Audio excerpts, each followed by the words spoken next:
Глава 22. Вещи, которые хочется забрать.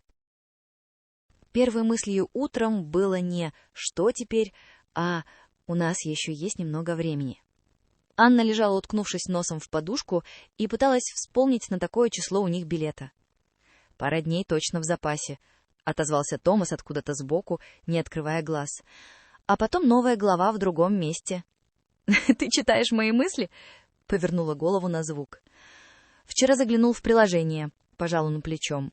«Но могу выдавать это за сверхспособность». «Уже выдал», — сказала она. От простой фразы «новая глава» внутри коротко сжалась и тут же отпустила. Конец именно этого куска еще не сегодня, но он где-то там уже существует в календаре, отметила она. И впервые это не звучит как приговор, скорее как запятая перед чем-то следующим. И если честно, добавил Томас, зевая, я уже пару раз ловила себя на мысли, что эти даты в билете не выглядят высеченными в камне. Анна поймала себя на том, что не возмущается этой мысли, а аккуратно перекладывает ее в отдел «интересно». Ситуация действительно позволяла, работа не горела, дедлайны можно было сдвинуть, а их собственная жизнь уже давно просила не жить только по календарю. К этому дню их номер в Порто-Венециано стал временной квартирой. На одном стуле футболка, на другом платье, у стены 2 чемодана, один приоткрыт, на тумбочке лежала книга, рядом билет от парома, все еще не выброшенный. Где-то за стеной на том же этаже жили Лена и Макс. Несколько дверей, пара поворотов коридора, и вы уже не договорились увидеться, а просто легко оказываетесь в одном пространстве. Этап чания и этот отель потихоньку подходил к концу, но внутри все сильнее чувствовалось, что сама история не заканчивается, она просто готовится сменить декорации. «Пора провести ревизию нашего достояния», — Томас заглянул в чемодан. «Что поедет с нами дальше, а что останется в этом филиале жизни? Ты про чеки, билет и мои шорты с пятном неизвестного происхождения?» — уточнила Анна. «И про них, и про все остальное», — подтвердил он. Они устроили маленький разбор. «Это нужно». Анна отложила мешочек с травами и баночку меда с рынка. «Официальные представители Чании в нашем будущем. А вот этот герой отработал». Томас покрутил почти пустой тюбик крема от солнца. «Можно отпускать с миром». Анна взяла билет от парома, всмотрелась в побледневшие цифры. Ночная дорога, первые разговоры, то чувство, когда море казалось отдельным миром, первые шаги навстречу Лене и Максу, утренний заход в Чанию — все вспыхнуло одним слоем. «Этот маленький кусок бумаги — пропуск в целую версию нас», — отметила она. Она аккуратно сложила билет пополам и убрала в карман рюкзака. «Не мусор», — сказала. «Архив». «Архив звучит солиднее», — кивнул Томас. «Лучше, чем мой личный фетиш, как я это про себя называл». Они переглянулись и одновременно усмехнулись. «Мы уже можем смеяться над тем, что раньше хотелось спрятать», — подумала Анна. После завтрака они вышли в город без жесткого плана. «Объявляю день чания глазами тех, кто скоро уедет», — Томас расправил плечи. «Медленно, с правом тормозить у каждой глупости. И без обязанности объявлять каждую глупость особенным моментом», — добавила Анна. Старый город встретил знакомыми запахами: кофе, хлеба, прохладой камня в тени и солью ближе к гавани. Они шли по тем же улицам, что и в первые дни, только у каждого поворота теперь были свои слои. «Здесь мы в первый день свернули, вообще не понимаю, куда идем», — сказала Анна у знакомой арки. «Тут я чуть не устроил аттракцион с падающими колбасами», — напомнил Томас, проходя мимо рынка. И где-то между этими улицами Макс грозился обеспечить маленький потоп, — добавил он. И помнишь, как Лена закатила глаза? Анна улыбнулась. Помню. И как она во дворе смотрела на нас, как на людей, которые уже сделали шаг, о котором сами еще не знают, — сказала она. Мы стали не только мы вдвоем, — отметила Анна. Мы еще и те, кто рискнул довериться другим взрослым, и от этого стало не хуже. У лавки с керамикой они притормозили. На стене висели тарелки, чашки, маленькие домики с расписанными окнами и крошечными балконами. «Официальный шанс на сувениры», — сказала Анна. «Твой внутренний прагматик на низком старте». «Мой внутренний прагматик считает, что одна кружка мир не обрушит», — отозвался Томас. Они выбрали кружку с нарисованным маяком и надписью «Ханья».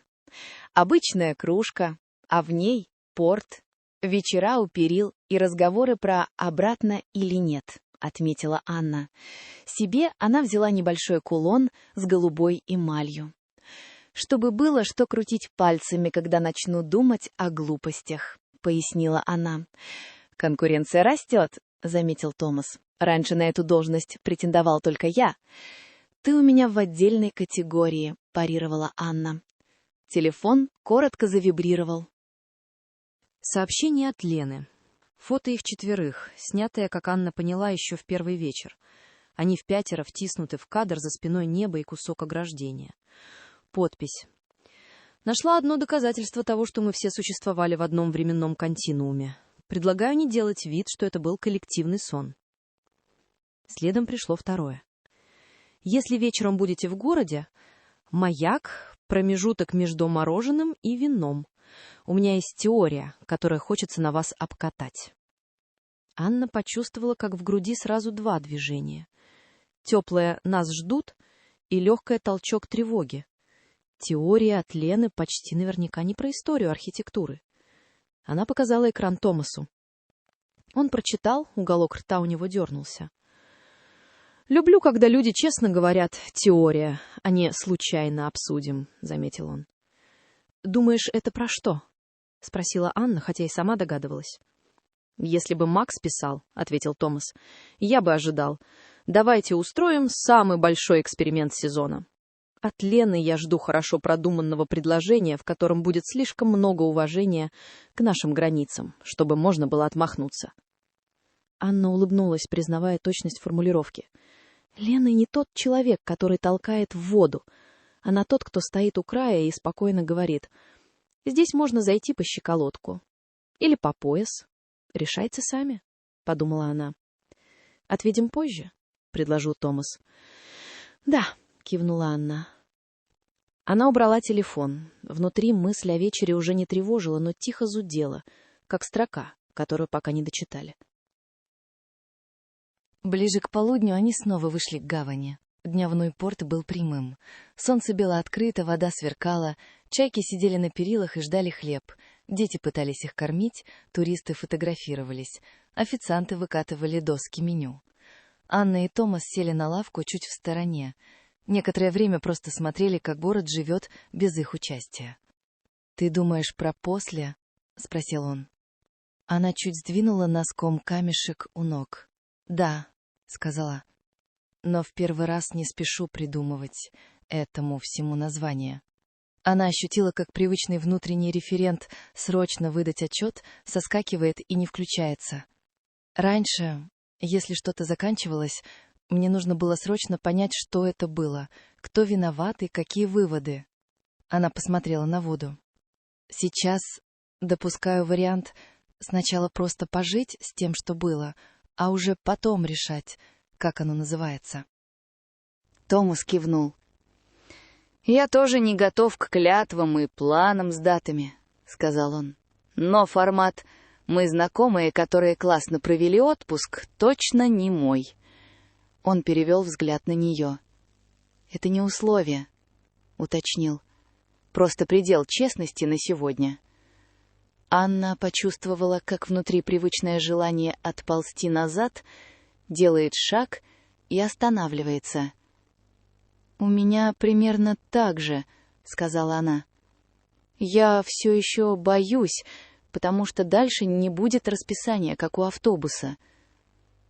Она посмотрела на маяк.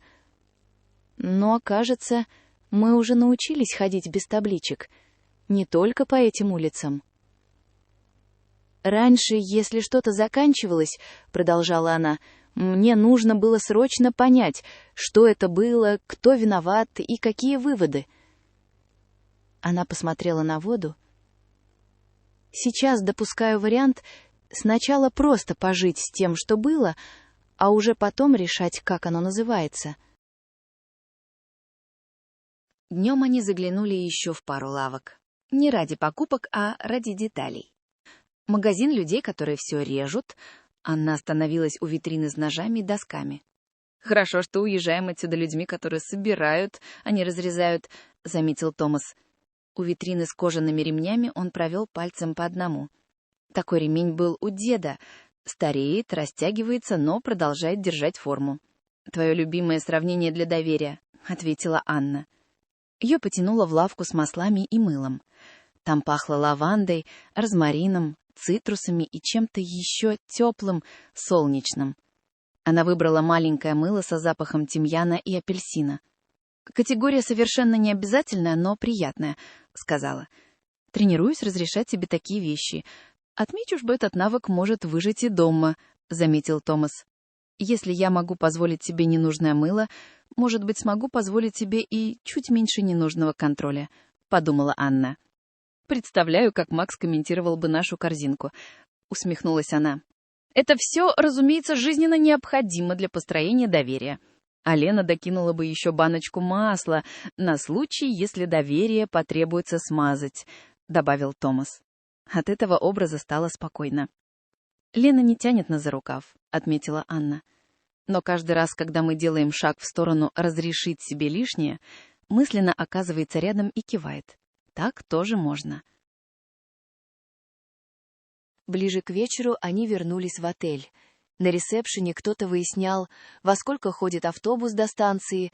На стойке лежали буклеты с маршрутами по Крите. Анна взяла один, нашла Хания Эраклион, мельком просмотрела время и цифры. «Вот это уже следующая география», — подумала она, не побег домой, а продолжение маршрута, дорога, по которой все, что мы тут наделали, поедет вместе с нами, а не оставится в отпуске. И при желании сама дата этого продолжения могла сдвинуться. Впервые мысль, а что, если задержаться дольше, чем планировали, не казалась ей ни безумной, ни безответственной, просто одним из вариантов. Она сложила буклет и положила на стол. «Пусть лежит не в виду», — сказала.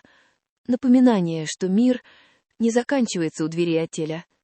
И что даже когда кому-то кажется, что жизнь застывала, автобусы все равно ходят, и билеты иногда меняют. Это не контракт с вечностью». Они обменялись взглядами и коротко рассмеялись. Вечером перед выходом Анна снова открыла сообщение от Лены. «Теория, которую хочется на вас обкатать». «Как думаешь, это больше про лекцию или про практику?» — спросила она, натягивая сандалию. «Зная Лену», — ответил Томас, — «сначала будет теория в мягкой обертке, где каждое «можно» снабжено и «можно не», а потом она очень аккуратно оставит на столе вариант, от которого будет трудно отвернуться, если мы сами его захотим». В этом определении было и восхищение, и легкий страх. Анна почувствовала, как в животе отзывается смесь: любопытство, тревога, странное чувство защищенности. «Лена не так, кто подталкивает, подмигивая Максу за спиной», — подумала она. «Лена так, кто заранее проверил, выдержим ли мы этот разговор, и только потом предложил его». «Звучит как человек, который гораздо лучше нас знает, на что мы способны», — сказала она. «Иногда пугающе лучше», — согласился он. Они выбрали тихую таверну на боковой улице. Пара рядов столиков, свет фонарей, редкий мопед, люди, идущие по своим делам. Не чересчур романтично, не шумно, средняя температура по отпуску. Разговор тек легче, чем в первые вечера. «Если честно, Анна, крутим и вилку. Мне нравится, что сейчас я могу говорить «мы», без ощущения, что нарушаю какую-то внутреннюю тревожную сигнализацию». Томас слегка коснулся ее пальцев. «А мне нравится, что, когда ты говоришь «я боюсь», — сказал он, — «я больше не слышу в этом, поэтому давай ничего не делать. Я слышу Давай делать аккуратно. Она кивнула. Кажется, я впервые использую страх как знак «посмотри по сторонам», а не «разворачивайся», — подумала Анна. «Макс был бы доволен», — сказала она. «У него же идея фикс — перестать бояться слова «эксперимент». Особенно бы его порадовало, что мы продолжаем эксперимент в самом обычном дне», — заметил Томас. Анна усмехнулась.